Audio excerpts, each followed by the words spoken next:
Jadi cerita-cerita wali itu unik-unik, Mbak Najwa. Jadi misalnya ada seorang wali makan ya. Makan satu piring terus beliau kenyang. Melihat istrinya makan satu piring ya kenyang. Terus beliau bilang, wah kalau untuk kenyang, untuk bertahan hidup hanya satu piring, kenapa saya harus korupsi, kenapa saya harus rakus ya. Terus ketika dia tidur, meskipun punya kamar 5 ya tidur di satu kamar. Ketika punya beras satu pintal yang makan satu piring, kenapa saya harus punya berlebih kamar toh? Saya tidur ya di satu kamar cukup. Jadi melihat kehidupan yang normal tapi menjadi hal yang luar biasa.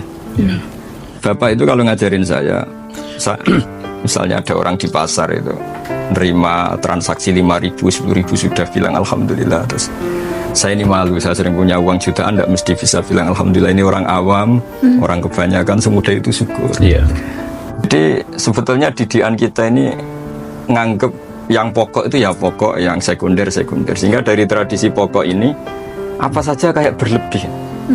Saya sampai sekarang sering bilang ke istri saya, ke anak-anak, andai kan saya punya uang hanya 1 juta itu sudah kaya raya. Karena bayangkan hidup hanya sehari.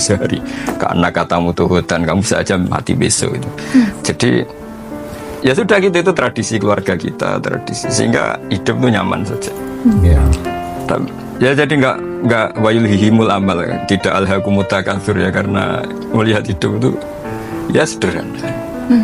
Jadi misalnya saya ketemu Pak Quraisy ya ini ketemu orang sepuh, sowan orang alim, ndak muluk-muluk terus apa efek dari itu misalnya terkenal dia itu ndak ngefek, karena ya hukumnya Allah dengan saya ketika berhadapan orang sepuh ya harus takzim, harus hormat. Sudah ada lebih dari itu, sehingga nyaman karena nggak kebawa angen-angen itu. Terus banyak akses, banyak koneksi ribet, bisa wayulihimul amal, bisa dilenakan oleh banyak angen-angen. Yang seperti Abi bilang itu, Abi yang bersyukur itu ketika menerima sesuatu dirasa banyak, tapi ketika memberi sesuatu selalu merasa itu sedikit. Ya. Nah, masih ingat itu arti syukur. arti syukur. Masyhur itu maqalla wa kafa khairun mimma katsura wa alha. Jadi sedikit tapi cukup, lebih baik banyak tapi wa alha apa. Jadi kita lupa Karena diri. memang sebenarnya kebutuhan kita tidak banyak. Kebutuhan kita tidak banyak. Itu ada orang pernah merasa sedih kehilangan jabatan. Dia dipanggil. Coba lihat banyaknya orang nggak punya jabatan masih ketawa. Tahu ya betul. Ya kan? Coba lihat banyaknya orang yang miskin masih hidup bahagia.